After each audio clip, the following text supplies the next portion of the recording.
So we started at the Vatican Museums, and the first thing you see when you walk in is the giant golden globe sitting in the middle of the courtyard. It's called Sfera con Sfera, sphere within a sphere. There's actually one in the United Nations in New York.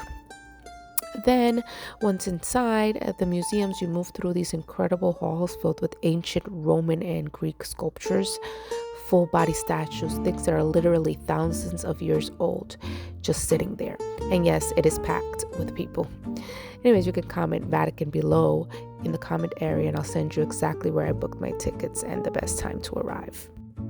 There are a lot of domes, so I'm just giving you a heads up. So the next room we stepped into is the Sala Redonda, which is the round room, and it's where it gets unreal. The dome above you is designed after the Pantheon. Below your feet is the original ancient mosaic floor from the 3rd century, moved here tile by tile from ancient Roman bathhouses. It has creatures, mermaids, centaurs, and right in the center is sitting the Emperor Nero's actual bathtub. Yes, his bathtub. Gallery halls, and everywhere you look is more beauty. The floors are intricate marble mosaics. The ceilings are painted with gold everywhere. Colors are so vivid you can't believe they're hundreds of years old. Every single hallway is a masterpiece. I kept thinking, this is just a hallway and it's so great. This is amazing. Then we entered the room where the ceilings look like 3D intricate stone carvings, but here's the wild part, it's actually a painting. It is so detailed and so perfectly done that it tricks your eyes completely into thinking it's sculpted stone.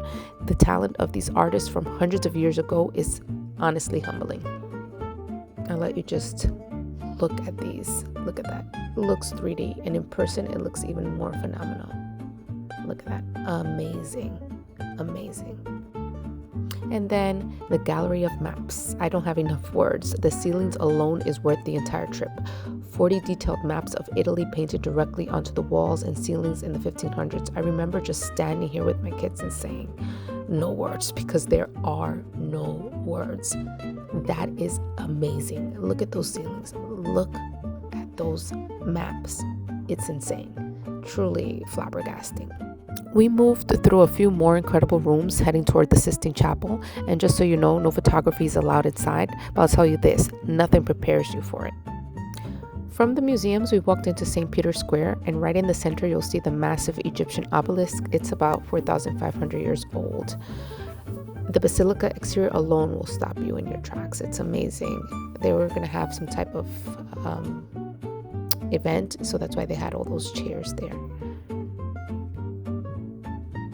Then you walk inside St. Peter's Basilica and your jaw hits the floor. It is the largest church in Europe and one of the most magnificent buildings in the entire planet.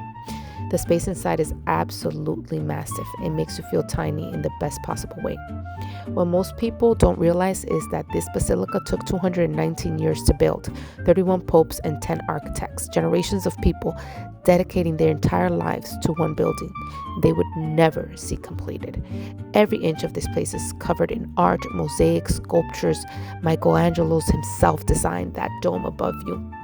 My kids were completely silent walking through, and if you know kids, that tells you everything you need to know about this place. If you're a person of faith, this hits completely different. There's an energy in there that's generally hard to explain. It's beautiful. This alone is worth the entire trip to Rome.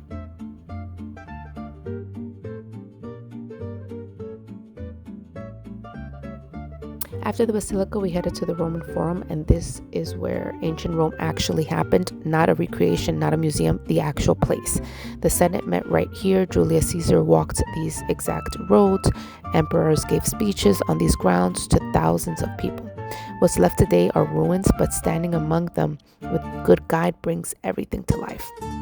Without a guide, you're just looking at old rocks. With a guide, you're standing in the center of the most powerful empire in the world. So it's truly a fascinating experience. Our guide pointed out something that stopped me completely. The ancient Roman water systems they built are still functioning today. The same engineering, still moving water after 2,000 years. I looked at my kids and said, oh, we don't build things like this anymore. Anyways, comment form below And I'll send you exactly where we booked our tour guide, because I cannot stress enough how much a guide changes the entire experience. You see that water there? That water is running through the pipes that were built 2,000 years ago. Now, this is where I'm going to be honest with you. We booked everything separately, the Forum, the Colosseum, and the Vatican, and we were literally running through Rome in the heat to make it on time. My kids were done, I was done, but we made it. Do yourself a favor and book them together as one combined tour, or separate them by days. Inside the Colosseum, everything changes.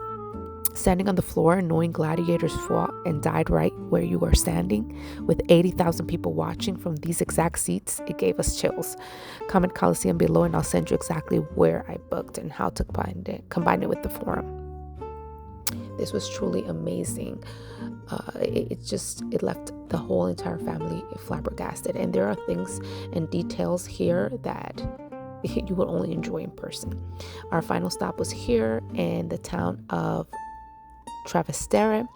By the evening, we were exhausted, we were hot, but we were able to enjoy this beautiful neighborhood, cobblestones, ivory-covered buildings, locals actually living their lives. We ate at La Tarvaneta 29. You can go to my Instagram so that you can see pictures of the food we ate there. It's famous pasta. It was a great atmosphere. You can comment restaurant below too, so I can send you the information of this wonderful restaurant that we ate at.